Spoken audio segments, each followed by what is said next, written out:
Bonjour à tous et bienvenue dans cette nouvelle vidéo. Aujourd'hui, on va explorer une crypto-monnaie qui se positionne à l'intersection de la blockchain et de l'intelligence artificielle. Randé, ou plus précisément son jeton, le Randé. Si vous êtes curieux de découvrir comment la puissance de calcul des cartes graphiques peut être partagée de manière décentralisée pour créer des contenus numériques, cette vidéo est faite pour vous. On va plonger ensemble dans l'histoire de cette crypto-monnaie, examiner ses nombreux avantages, mais aussi ses limites, pour vous offrir une vision claire et complète. À la fin, je vous donnerai une note sur 10 pour résumer mon avis. Alors, restez avec moi, on va décortiquer tout ça de manière détaillée et accessible. Évidemment, si vous souhaitez acheter du Randé, il y a un lien de parrainage dans la description vers crypto.com. Ce lien vous permettra de vous inscrire et de recevoir un cadeau de bienvenue. Mais avant de commencer, petit disclaimer important. Les informations partagées dans cette vidéo sont fournies à titre purement informatif et ne constituent en aucun cas un conseil financier. Je vous encourage vivement à vérifier chaque détail et faire vos propres recherches en complément de cette vidéo. Commençons par la première partie, qui répond à une question essentielle. D'où vient Randé? Randé Network a été conceptualisé en 2009 par Jules Urbach, PDG d'OTOY, une entreprise basée à Los Angeles spécialisée dans les solutions logicielles basées sur les cartes graphiques. Selon le site officiel, randernetwork.com, le projet a officiellement vu le jour en 2017 avec pour ambition de créer un réseau décentralisé de calcul par carte graphique permettant aux créateurs numériques d'accéder à une puissance de rendu abordable. Le jeton Randé, initialement nommé RNDR, est un jeton utilitaire qui facilite les transactions sur ce réseau. À l'origine, il fonctionnait sur la blockchain Ethereum en tant que jeton ERC20, mais en novembre 2023, à la suite d'un vote communautaire, le projet a migré vers Solana pour bénéficier de transactions plus rapides et moins coûteuses. Cette transition a également marqué le changement de nom de RNDR à Randé, avec une conversion des jetons au ratio de 1 pour 1. L'offre totale de Randé est fixée à environ 532 millions de jetons, dont 517 millions sont en circulation à ce jour. Le réseau Randé connecte les créateurs, comme les artistes 3D ou les studios d'animation, avec des opérateurs de nœuds, des particuliers ou entreprises disposant de cartes graphiques inutilisées, qui mettent leur puissance de calcul à disposition en échange de jetons Randé. Le projet a été lancé publiquement en avril 2020, après une phase de test bêta débutée en 2017 et des ventes de jetons entre 2017 et 2018. Randé a attiré l'attention grâce à un conseil consultatif prestigieux, incluant des figures comme J.J. Abrams, réalisateur de films, et Brendan Eich, créateur de Brave.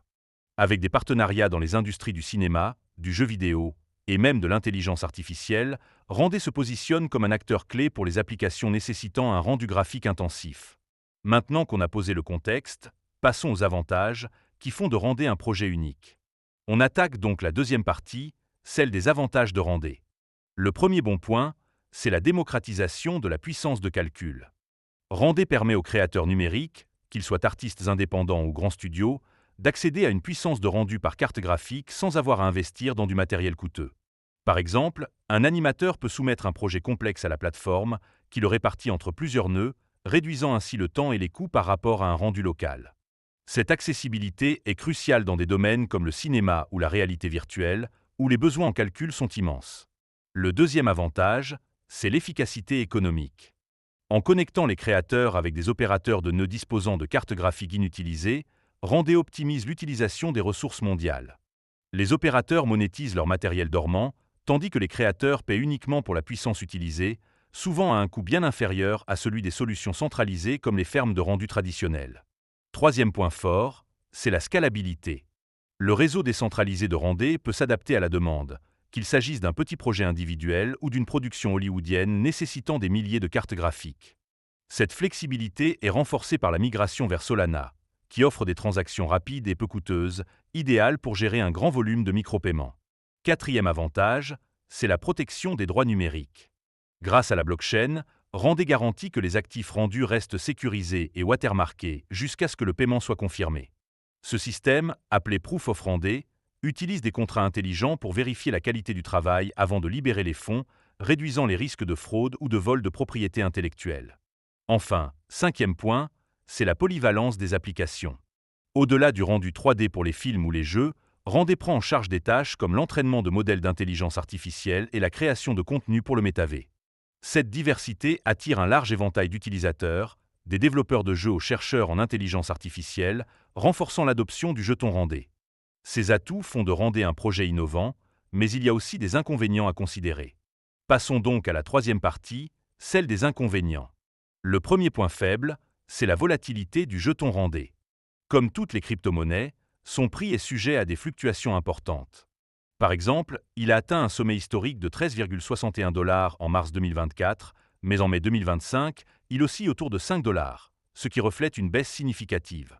Cette instabilité peut compliquer son utilisation comme moyen de paiement stable pour les créateurs et les opérateurs. Deuxième inconvénient, c'est la complexité technique.